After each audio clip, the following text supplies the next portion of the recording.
Halo pemirsa CPR TV dari Sabang sampai Merauke, dari Miangas hingga Pulau Rote. Bertemu lagi bersama saya Bilki Sabila dalam program Kominfo Newsroom. Halo pemirsa CPR TV dari Sabang sampai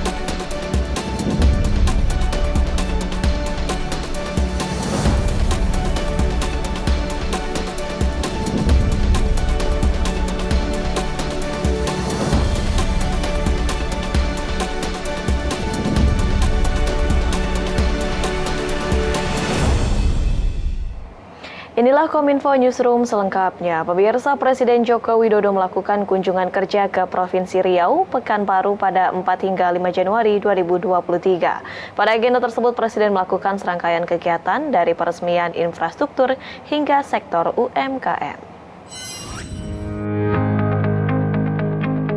Presiden Republik Indonesia Joko Widodo pada 4 dan 5 Januari 2023 melakukan kunjungan kerja ke Provinsi Riau.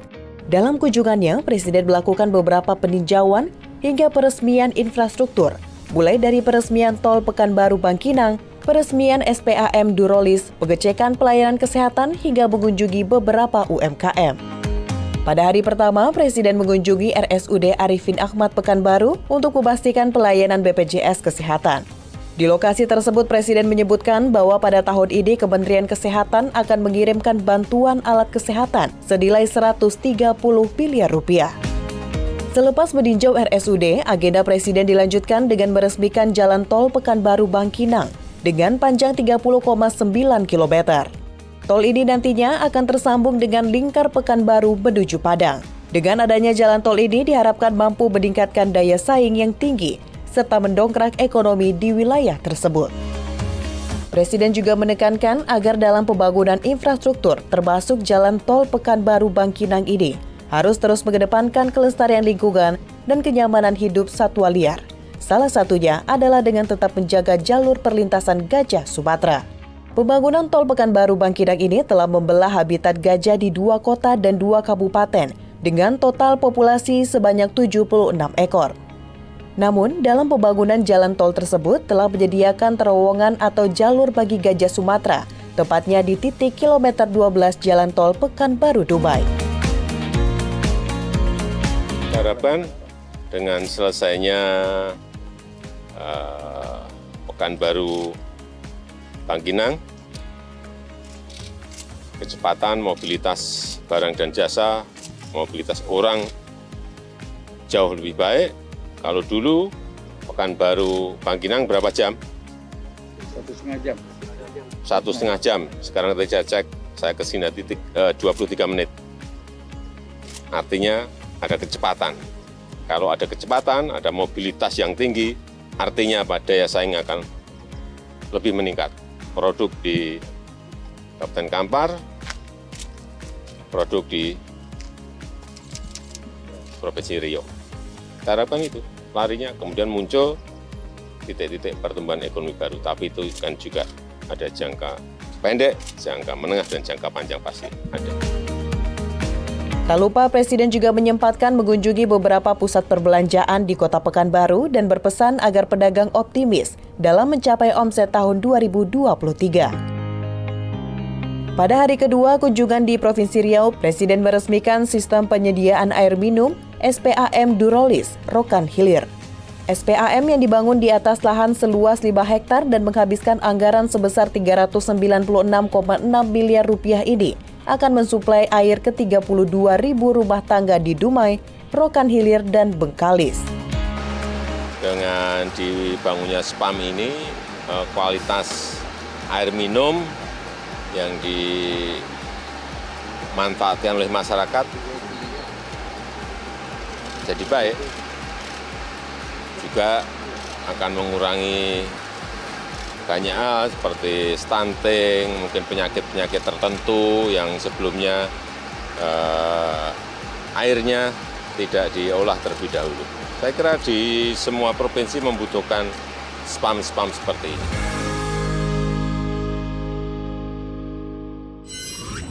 Pemerintah telah menyalurkan bantuan rekonstruksi rumah terdampak gempa Cianjur, Jawa Barat kepada 25.000 kepala keluarga. Kepala Badan Nasional Penanggulangan Bencana Letjen TNI Suharyanto menyebut target 60.000 rumah dari pemerintah akan dirampungkan pada tahap ketiga, yakni pada bulan Januari sampai dengan bulan Februari mendatang.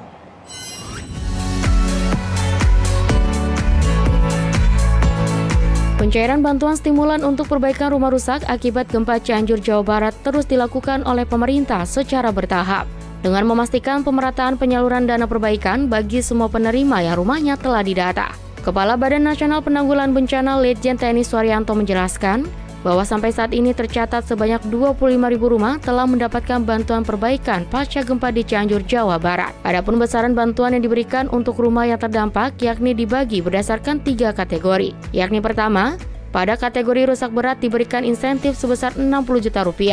Kedua, pada kategori dengan rumah rusak sedang sebesar Rp30 juta.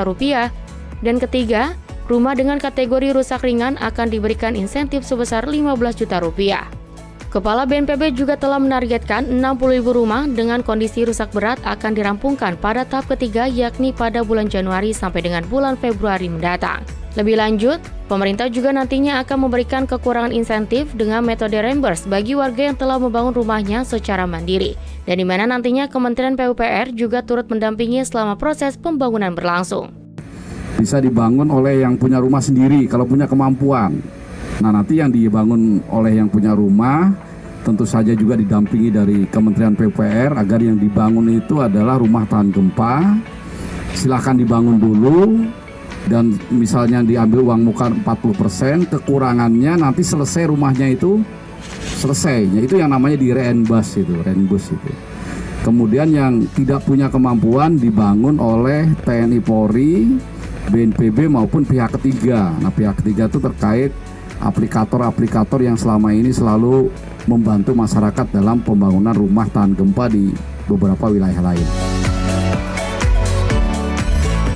Vaksin COVID-19 untuk bayi dan anak merupakan hak dasar bagi warga negara. Menteri Kesehatan Republik Indonesia Budi Gunadi Sadikin menyatakan pemerintah telah siap untuk menggratiskan vaksinasi COVID-19 bagi anak berusia 6 hingga 11 tahun yang akan dilaksanakan pada tahun ini.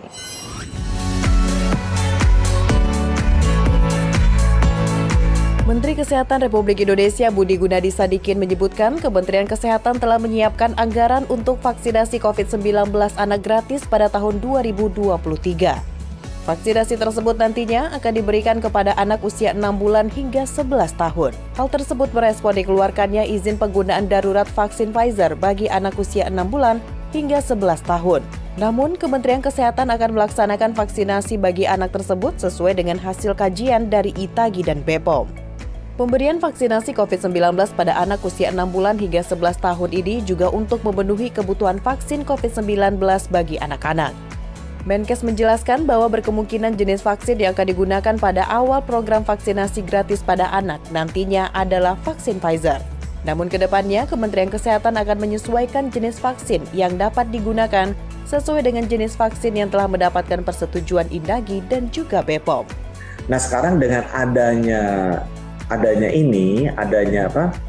bisa vaksin yang sudah bisa turun ke bawah, otomatis pemerintah nanti akan melakukan. Dan anggarannya cukup kok. Kita ada anggarannya untuk bisa melakukan vaksinasi anak ini secara gratis ya. Jadi nanti segera akan kita proses untuk vaksinasi anak secara gratis. Yang sekarang adanya Pfizer, jadi kita akan mulai dengan Pfizer dulu. Tapi nanti kalau ada merek-merek vaksin lain yang bisa juga untuk anak akan kita berikan. Menteri Kesehatan Budi Gunadi Sadikin juga meminta masyarakat untuk menjalankan gaya hidup sehat.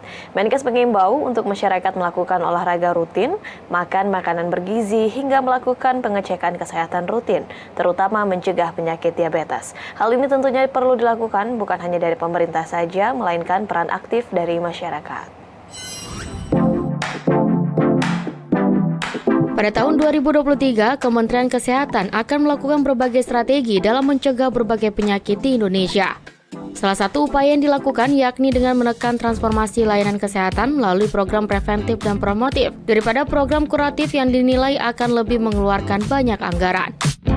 Menteri Kesehatan Budi Gunadi Sadikin dalam konferensi pers kinerja 2022 dan program kerja 2023 meminta masyarakat menjalankan gaya hidup sehat, seperti melakukan olahraga rutin, makan makanan yang bergizi, hingga melakukan pengecekan kesehatan, terutama dalam mencegah penyakit diabetes yang dinilai mampu menyebabkan kerusakan pada banyak organ, sehingga dapat menurunkan kualitas hidup penderita sampai dengan mengakibatkan kematian.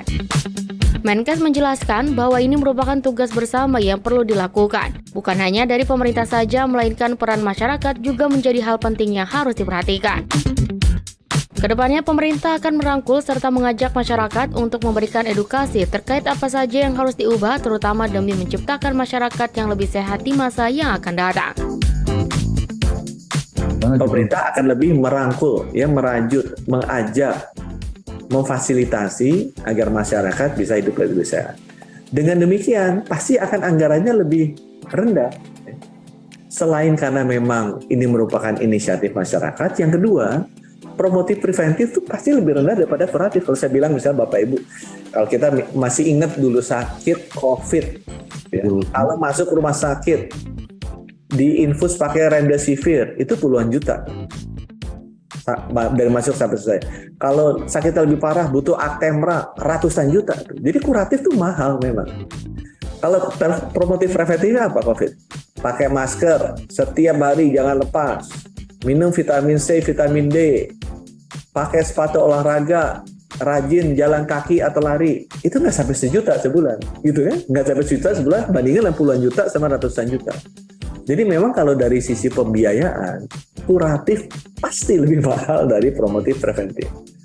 Dan promotif preventif pasti lebih enak buat kita, kualitas hidupnya buat masyarakat. Siapa sih sebagus-bagusnya rumah sakit mau tinggal di rumah sakit di black itu parunya atau perutnya kan ada yang mau, mendingan kita tinggal di rumah. Nah oleh karena itu perlu hidup sehat ini perlu edukasi. Nah edukasi inilah nanti tantangan kita semua dan tentu wartawan bisa bantu. Kita beralih ke informasi lainnya pemirsa. Jelang laga semifinal, kiper Timnas Indonesia Nadeo Argawinata bicara soal cedera yang didapatnya saat melawan Filipina.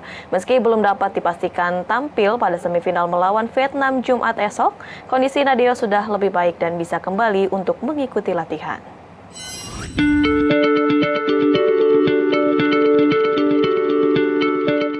Penjaga gawang utama Timnas Indonesia Nadeo Argawinata sudah kembali berlatih setelah mengalami cedera pada laga terakhir Grup A Piala AFF melawan Filipina. Pada laga kontra Filipina, Nadeo tidak bisa menyelesaikan laga dan harus ditarik keluar pada menit ke-24. Nadeo terpaksa meninggalkan lapangan lebih cepat karena mengalami cedera pinggang.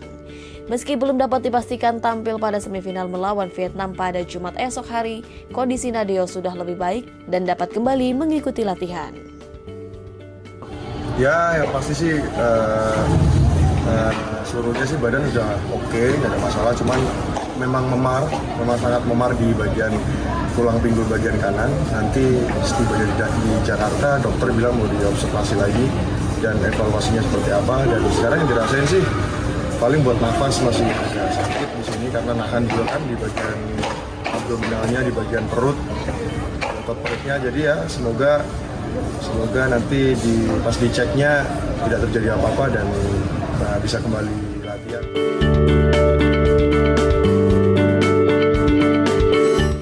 Pemirsa, usai jeda kami akan kembali dengan informasi lainnya. Tetaplah bersama kami dalam Kominfo Newsroom.